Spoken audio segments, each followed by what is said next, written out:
Are we live? Are we live on the internet, guys? Good to see you here. We've got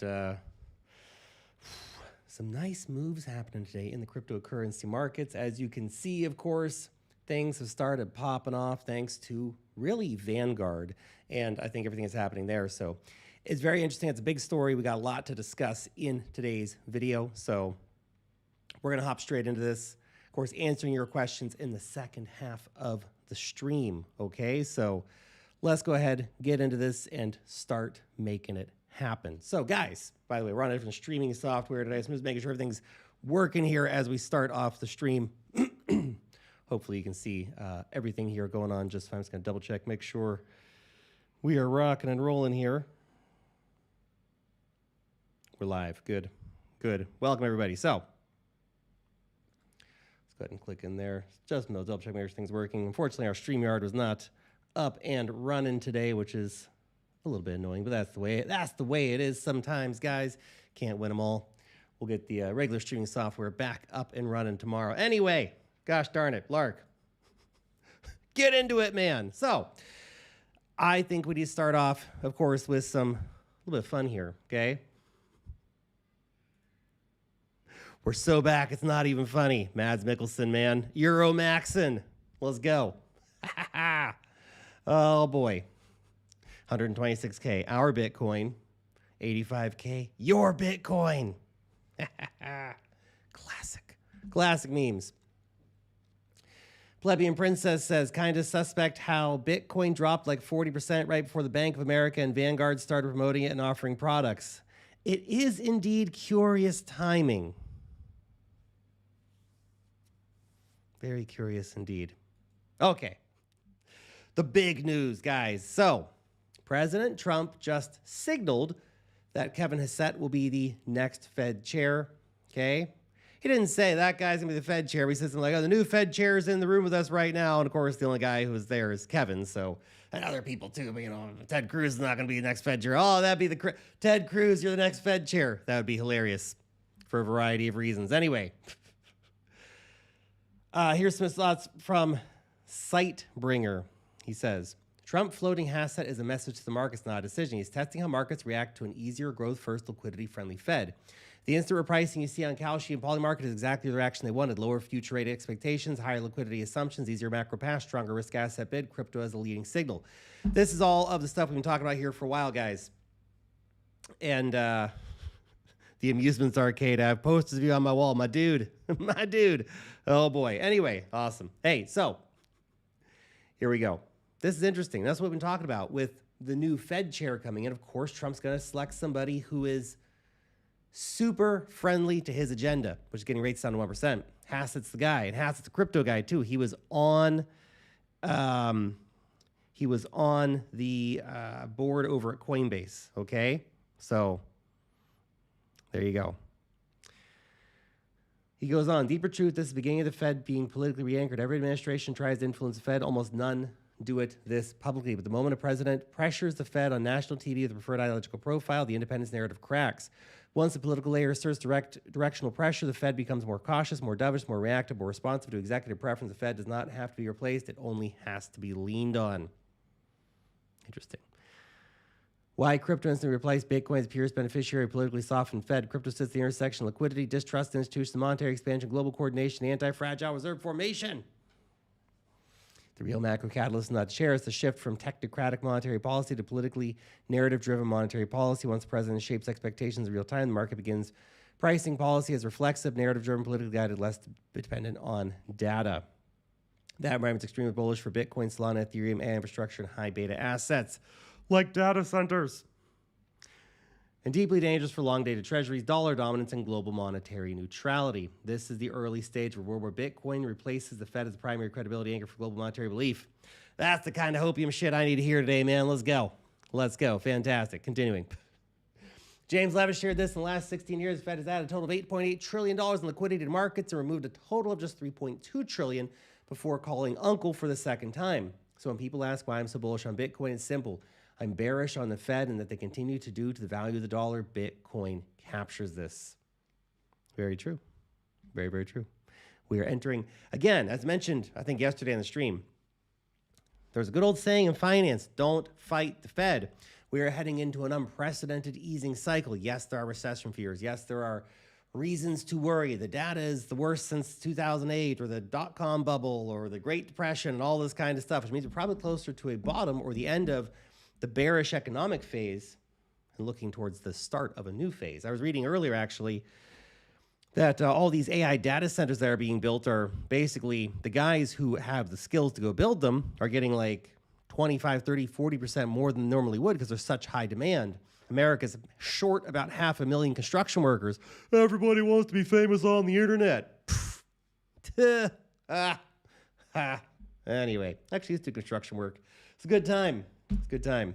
Anyway, S&P 500 E-mini futures up 0.13%.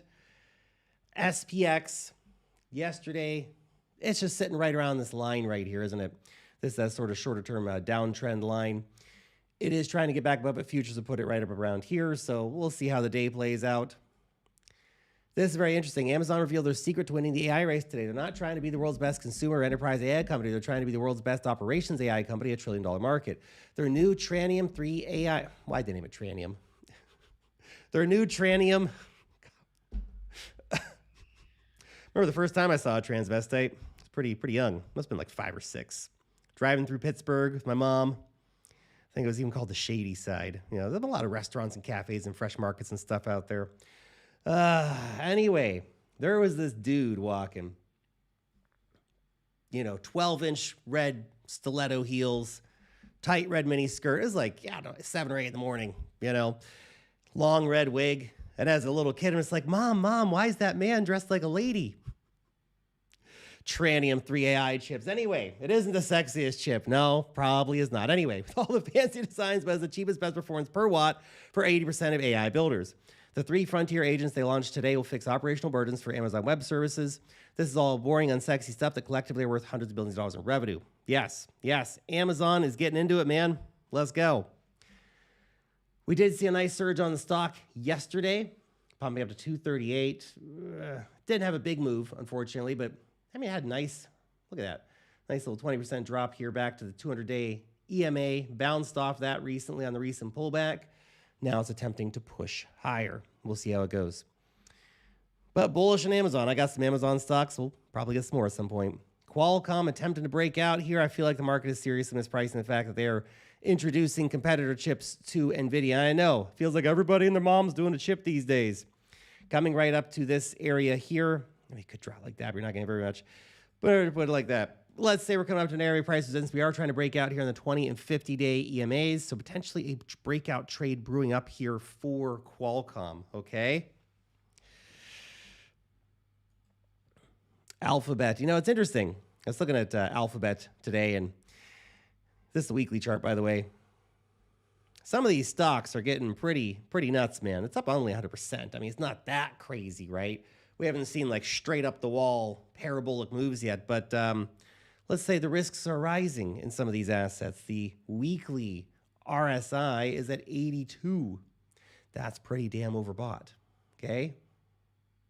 I know, but Warren Buffett top blasted it at 280. What are you going to do?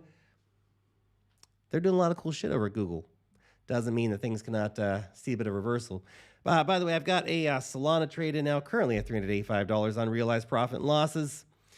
Cool, man. Anyway, I put this in as a trigger order at $142, a stop loss $139, targeting about 174, which is just below the 200-day EMA. Maybe we get washed out on this trade just because of too much volatility after yesterday's pump. But anyway, that's the trade that sends a pretty small loss if we get hit on the stop loss. That's fine. An acceptable risk on trying to catch the breakout trade here on the 20-day EMA. If you want to join trading over on Bit, so the link down below. You can start trading today. Long the rips, short the dips. They got all the big coins you want to trade. They got the liquidity you need to do the big trades, okay? And when you sign up now using the link down below, it's never been a better time to start. You get some insane deposit modes. Put in $1,000, you get $200 back. $2,000, you get $400. $5,000, you get $700. That's crazy. And they have insane, look at these whale bonuses. $50K gets you $5,000. $100K, get $10K back. What? It's crazy. Anyway, link down below. Go check it out. So, Psychedelic. I don't have follows. Yeah, that's impossible. So you're telling me you're bearish heading in 2026 when Vanguard aped $1 billion in 30 minutes. BlackRock ETF's highest earner for BlackRock. It's crazy. The BlackRock ETF is the highest earning ETF for BlackRock. Wild, isn't it? Percent said tax refunds in Q1 plus $2,000 stimulus checks. New dovish Fed chair wants to stimulate. QT is ended. Rates continue to drop. Overall macro tailwinds piling up. Copper gold bottoming after gold topping. Business cycle hasn't even started expanding yet. All the shit we talk about all the time nonstop on the channel. The Vanguard story is pretty big, though, man. Look at this. Eric Balkunis, the Vanguard effect. Bitcoin jumped 6% right after U.S. Open on the first day after the Bitcoin ETF bans lifted at Vanguard. Coincidence? I think not. Also, $1 billion in IBIT volume in the first 30 minutes of trading. I knew those Vanguardians had a little degen in them. Even some of the most conservative investors like to add a little hot sauce to their portfolio. Nice. Nice. Adam Livingston here breaking down some numbers.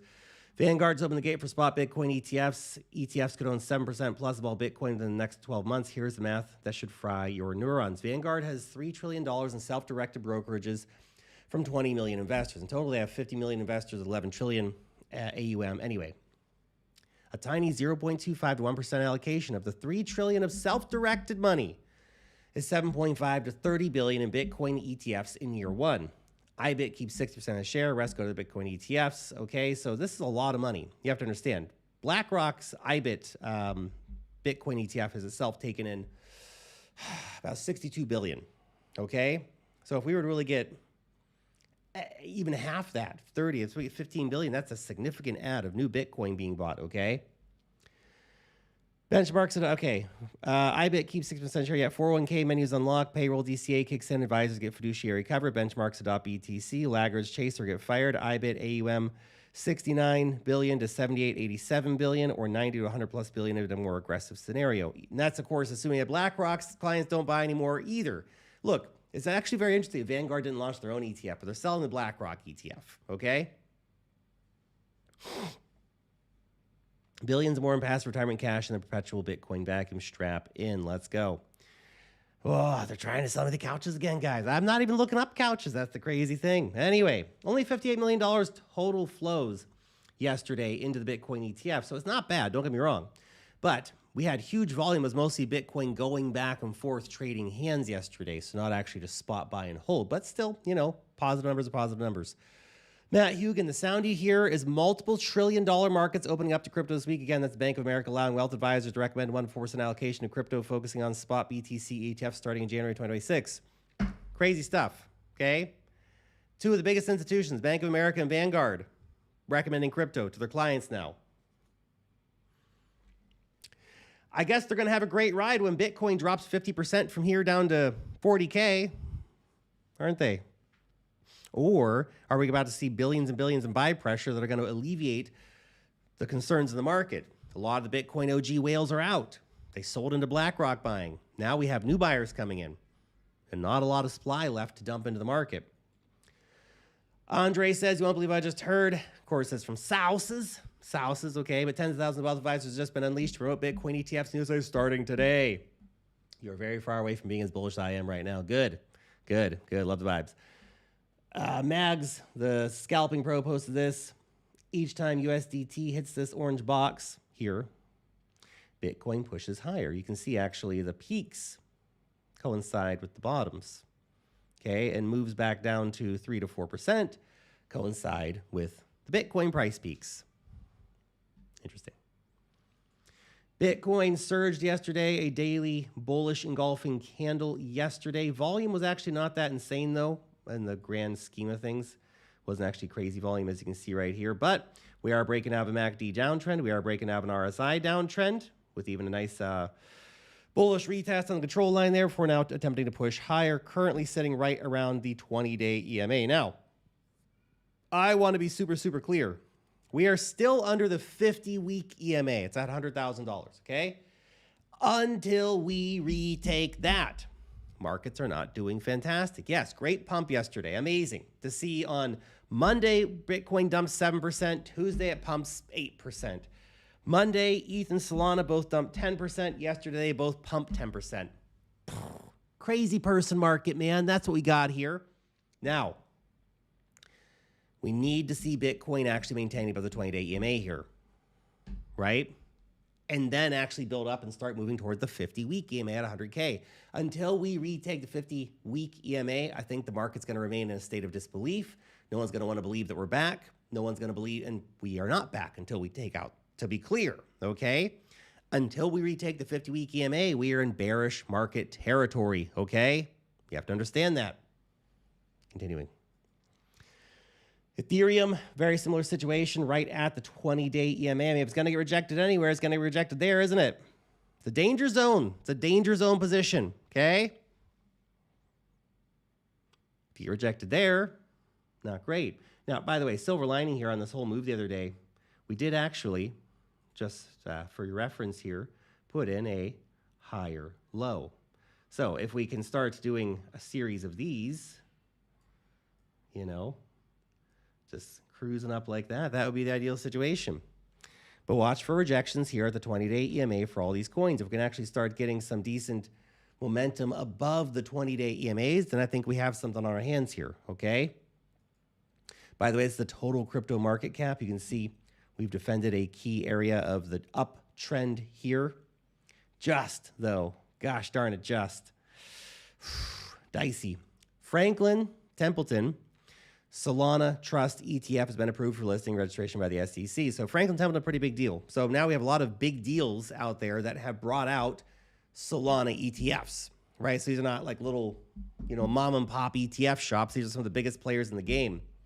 Franklin Templeton, they're a big deal, okay? Rayfium says, imagine getting rejected by the 50-week. Yeah, well, that's the problem, and that's what we've talked about. We've laid out that scenario for you. That is the danger zone. We're in a danger zone right now at the 20-day EMA.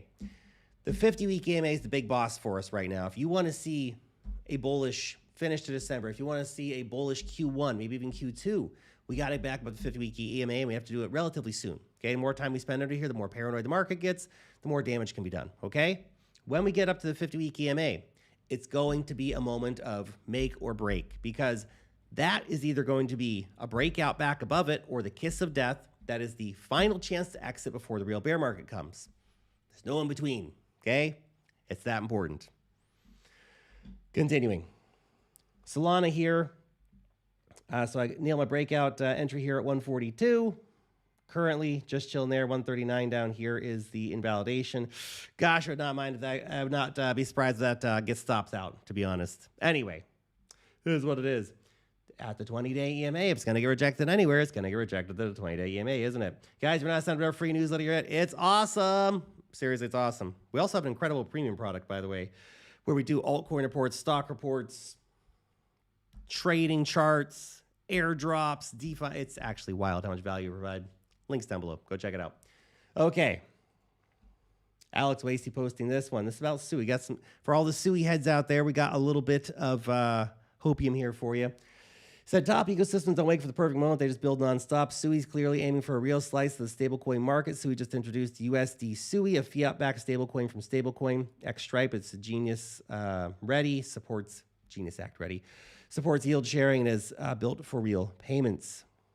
Good, native stablecoin, rock and roll. Ali Trades pointing out TD Sequential has nailed weekly trend shifts on SUI since August 2024. Now it's flashing a buy signal. We did break out of that double bottom pattern. Okay, that's very interesting here for you to note, by the way. We did break out the double bottom pattern. We're actually now sitting just above the 20-day EMA for SUI. Very, very interesting. Now, if we look back here, we also have an RSI breakout, which is very interesting. The MACD breakout has not quite come yet. We've got so far down. So you look for the next MACD peak potential to be here before reversal or breakout there and go to new MACD peaks. Okay? Interesting. Anyway, the breakout target for this W pattern, if we can hold above the 20-day EMA and the neckline, is up here around $2 or so. So let's see how it plays out. Okay, continuing. Pump did pump yesterday. We had some fun. Fantastic. It's finally living up to his name again. Back with the 20-day EMA, but it's a very volatile altcoin. Could easily see it back below the 20-day soon, but you ideally want to see it keep above the 20-day and start a new uptrend here. Let's see. Okay. Our old buddy Pengu coin had a beautiful pump of 30% yesterday. Look at this RSI downtrend. Wild. Broken out in a very serious way, okay? At the same time, MACD uptrending, okay? The Penguin coin could be making a comeback here, guys. We also have the bullish RSI divergence here and here. Let's see how it plays out. Even Pepe's trying to do something. Now look at this. Look at this, by the way. Look at this freaking downtrend of the MACD for Pepe, okay? It's just been, this really has been the meme of the ball that bounces, then bounces a little bit less, a little less, a little less until it rolls into the gutter and gets eaten by that scary clown from that movie. Anyway, we all float down here, Georgie. Anyway, it's breaking out of that. Now, is this the start of a significant move to the upside? We shall see. But it's definitely interesting to note that this major MACD downtrend is currently attempting to break out. Okay? 20-day EMA sits right here. I would, there's so many good coins to buy in the market. Do I really need to buy a frog coin? Actually, double bottom there as well. Do I really need to buy a frog coin? Maybe. Maybe I do. Maybe I do.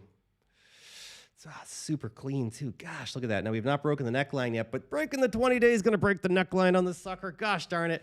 Probably going to have to put a trade in on this. I'll update you guys later on that. Anyway, break 20-day EMA, break the neckline at the same time. This thing could be off to the races.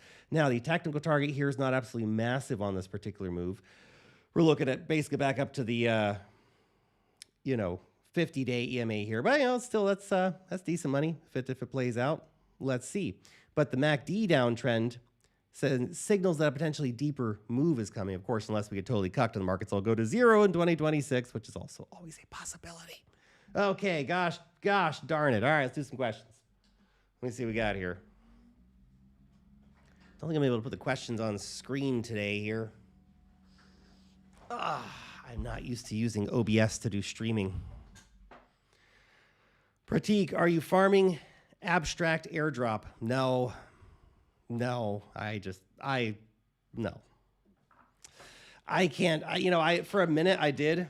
I just cannot be bothered right now. I got so many other things I'd rather be doing with my time than sitting around trying to farm airdrops, man. Dead Eye Ridge. Lark, when are you planning to come out to your wife? Oh, you wish. Eat it all in, man. It's all my wife's. Sorry. I know you want it. But you can't have it. Okay?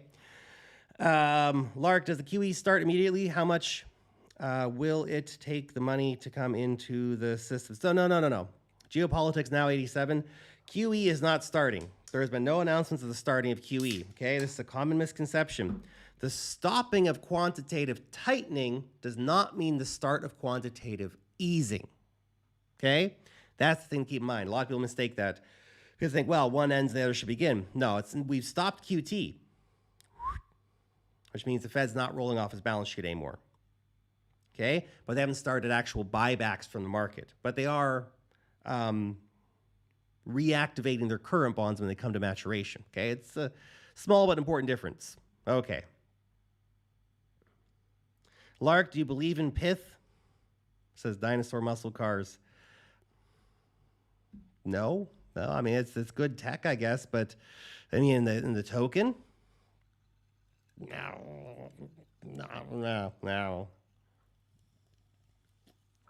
Look, man, most of these altcoins, jokes aside, most of these altcoins have very little reason to have a token. Pith didn't need a token. Was working just fine before it got one. The hat is twice the size of your head. I know it is. What's the best crypto debit card? That's a tricky question to answer because it depends a lot on your location.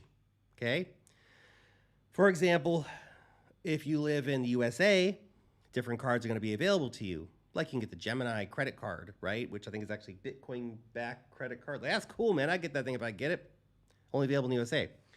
If you're in Europe, you're going to have different card options available. If you're in Australia, New Zealand, different card options available, et cetera, et cetera. So I've been using my Crypto.com debit card, but I'm not sure I'll be able to renew it here in the UAE when it comes time for expiration. Because currently it's not available. Maybe it will be available in a year or two when it's when the time comes. I have got my Bybit card here as well, somewhere.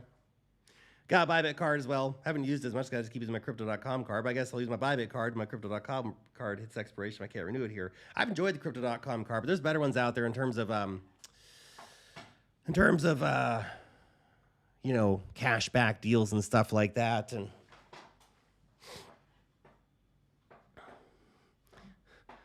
what about, New Zealand? Let's go. What about Iceland?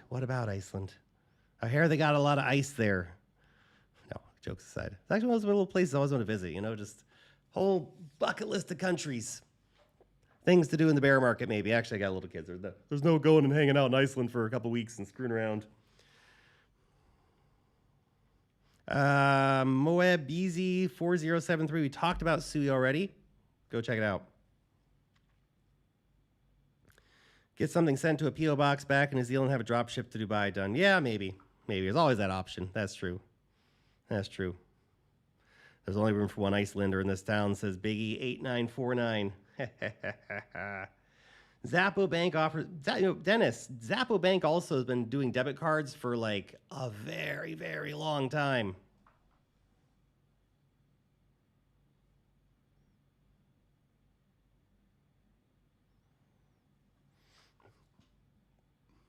Lark, never forget to fight for the wild Atlantic salmon. Stop open net farming salmon on our oceans. It's a tricky conversation. Don't eat salmons, but yeah, some crazy shit, man. That's definitely that's a whole other kettle of fish, no pun intended, compared to what we talk about on this stream. But all right, anyway, the U.S. injected liquidity day after the quantitative tightening ended, says Etron 7233. Well, yes and no. So you got, again, nuance is very, very important. QT ended. The Fed injected $13.5 billion into the overnight repo markets. So again, that's not quantitative easing. They didn't take $13.5 billion and buy bonds off the open market. Okay, they put $13.5 billion into the overnight lending markets, which means that at 6 o'clock, a bank needs some cash. They go to the repo market and they have to return it by 6 a.m. or whatever, right? Okay, just so we're clear. Lovebug2517. Lark, should I take a bit of Bitcoin profit and buy a Rolex? I have no idea. It's an interesting question, though. It's an interesting question. Look, well, first off, I'm not your financial advisor. I can't tell you when and how to take profits. That's your business.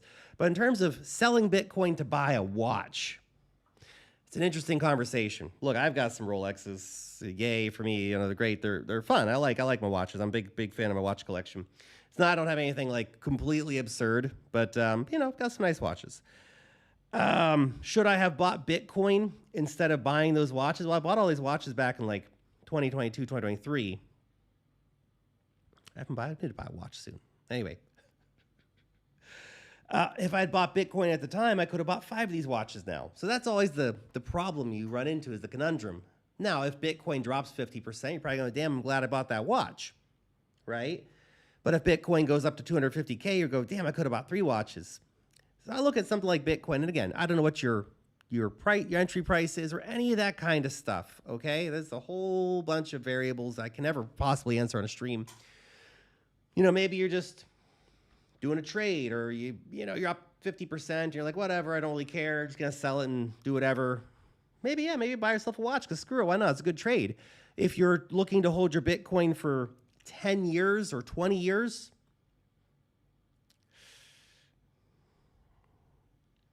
it's a different conversation, right? Now, you're gonna keep your Rolex for 20 years too. Depends on what value it has to you. If it's your first watch, maybe it's a good idea to get a watch. It's nice to have a watch. It's nice to have a nice watch on your wrist, and it's cool. I think you kind of then connect with the watch community and other people who are into that. But yeah, it's an interesting conversation. I don't know if I'd sell my Bitcoin directly for it, but I guess I've made the trade because I've taken money that could have been spent on Bitcoin to buy those things before. Anyway. B. Creed, Mog is the only meme, Sue. Redline 8928, Halak, I'm a rental to buy Fartcoin to see how that works out. Fartcoin to the moon! I'm praying for you, man. Oh my gosh. Up 25%. Sui. Dinosaur Muscle Cars says a Rolex might make you a target. Well, it depends on where you live, right? That's a really important question. It really depends on where you live. I wouldn't wear a Rolex around London. In fact, I know a guy who's been robbed 2 times in like the last 6 weeks in London and has watches stolen. And it's like, man, not a place to go walking around with a watch of any value at all. You'll get like, I don't know, you'll get it stolen, man. They'll jump you. So that's one problem.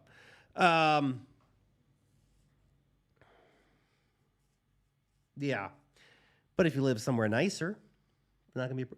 Just move to Dubai, guys. You can wear any watch you want. Nobody cares. It's great. Ivan Kovic says, got Sui at $1.30. Superfly. Let's go, man. Great buy. Great entry. Richard Mille, yes, I think is mind-boggling overpriced. But that's the point.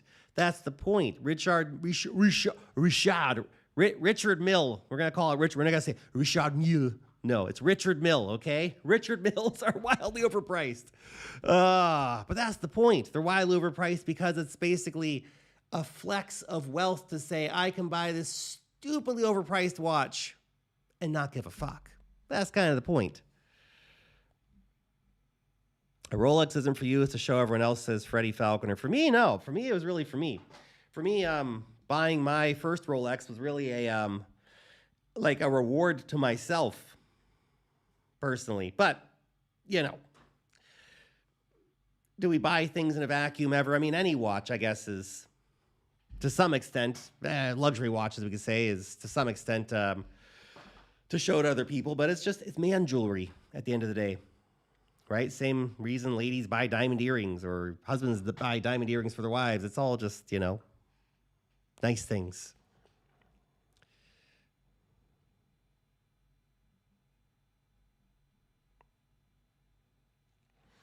Crypto is not exploding. This is not even a recovery, says Mike Hamburg. Well, okay, sure. It's all, we can all have definitions. A lot of altcoins up 20, 30% yesterday.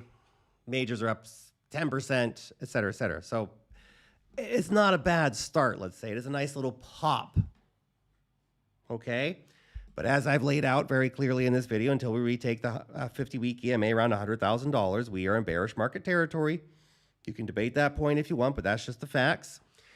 And this will then, we will climb the wall of worry up to 100K because that's a relief rally until proven otherwise. Okay? A relief rally until proven otherwise. Take out 100K, then we're off.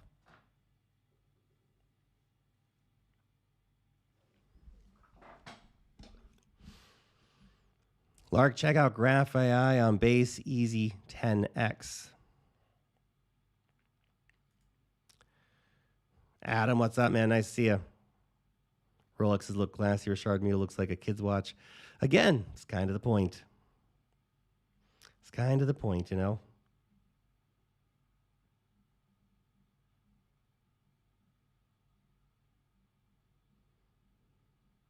So we don't lose until we sell true. Tricky part is some of those altcoins may simply never come back. Lark, if you celebrate, did you put your Christmas tree up with the fan? I have. We got the Christmas tree up already. It's already up, already ready to go. Kids love it. It's always a good time. How is, Tout CEO says, how is breaking the 50-week EMA bearish? I can show Lark 6 times in history when Bitcoin broke the 50-week EMA and 50% of the time was bearish, 50% of the time was bullish. So look, great point, okay? The thing is, when we break the 50-week EMA, okay, you can say it's bullish, or sometimes it ended up being bullish afterwards. Sometimes it ended up being bearish afterwards. You can say about the 200-day EMA, right? The problem is you don't know until it actually recovers it. So it's easy to look back in hindsight and go, well, you see, that's the time the 50-week EMA was actually a bullish thing, and we had this move back down, and then things went up to new highs. Yeah, fantastic. Now, I've been very clear. I think that the macro is very supportive of risk-taking moving into 2026, and therefore, and with all this Vanguard news and all this stuff, there's reasons to maintain optimism in the markets. But until we take out the 50-week EMA, we are in a bearish period in the market until we recover that.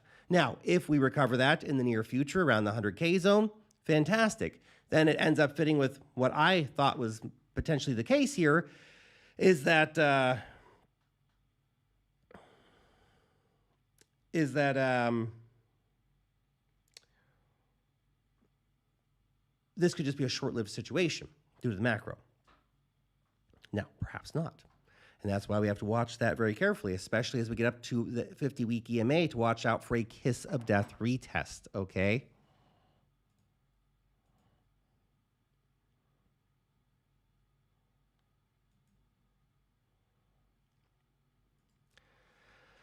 Now, let's see what else we got here. At my wife's job cleaning house, the lady had a bunch of unopened fake Christmas trees and boxes. Told my wife to pick up one when she got home. It's like $875. Oh my God. That's crazy.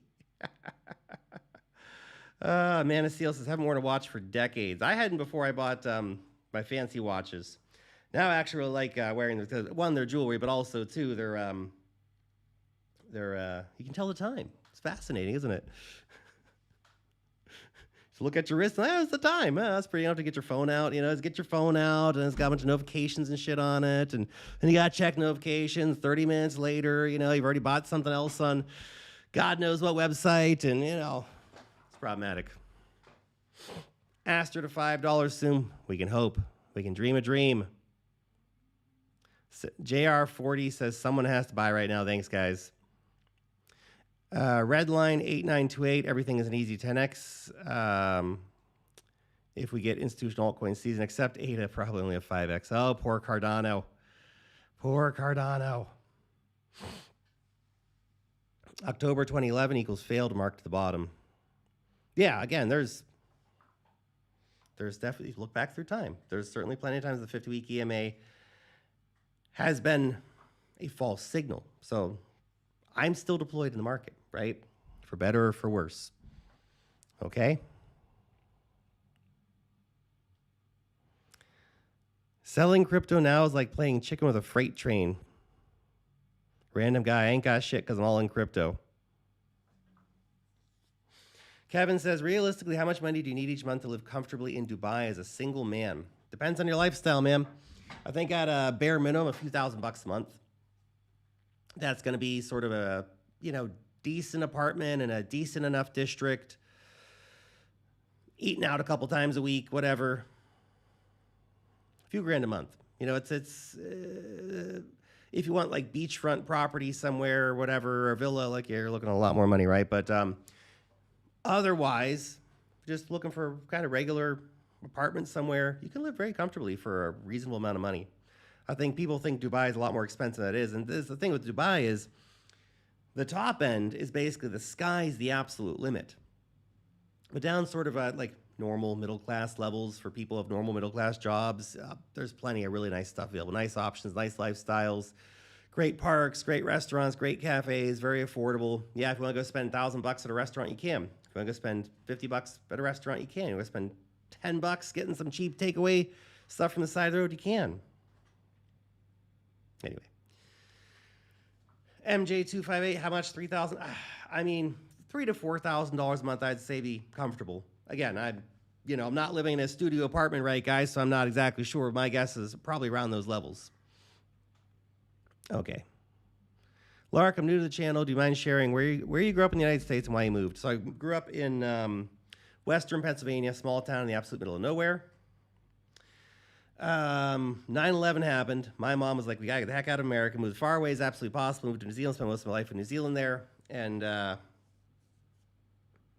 was great. You know, I'm a Kiwi now, and left New Zealand because of a variety of reasons. People say, but it was just for the taxes, Lark. Not just for the taxes. Taxes are definitely a nice bonus, but there's a lot of reasons to leave.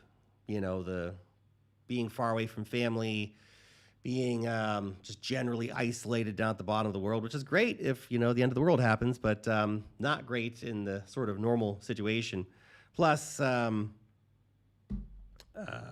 weather was just, especially when in Wellington where we lived. I don't know, Auckland's much nicer, don't get me wrong. I lived in Auckland for quite a bit of my life in New Zealand, but then lived in Wellington for a while. Terrible weather. So much better in Dubai. I'd be like, oh, but it's hot in the summer. Yeah, it's hot during the day, whatever. But in the evenings, yeah, it's okay. It's still hot in the evenings, but at least you can go out and like walk on the beach or, you know, go jump in the ocean. Get the hose out, let the kids play in the sand, you know. Sue says, I don't understand why people think legally avoiding paying taxes is bad. It's a crazy thing. I think about all the money I spent on taxes back in New Zealand, which is a very, very large number, okay? And I remember my accountant said to me one day, he said, you know, you're never going to get any of this value back. Like, you know, you're never going to go to the doctor enough, or, you know, and I drive around. I was driving around in the capital with my wife, and I was like, look at that. They don't even paint the fucking roads here. But it's been years since they painted the roads. Everything looks like crap. There are more homeless people in the streets than ever, all that kind of stuff. And don't get me wrong, I love New Zealand. It's my home, okay? But I can't see going back any time in the foreseeable future, because I'm spending all this money on taxes, 39% on income tax and another 15% on sales tax. I'm driving around like all this money and they can't even paint the roads. And then I go to Dubai and there's no income tax and everything's glistening.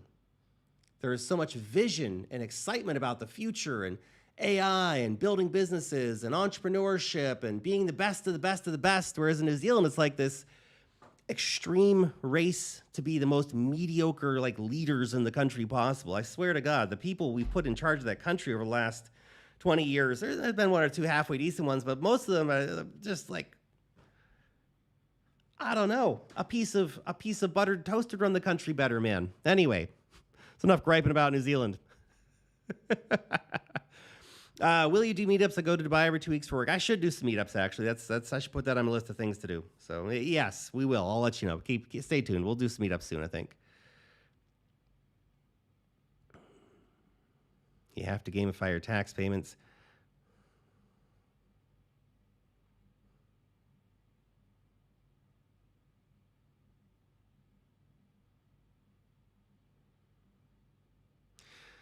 Should I sell potentially millions in BTC for pizza or something else I don't need? I mean, pizza especially, but hey, you know what?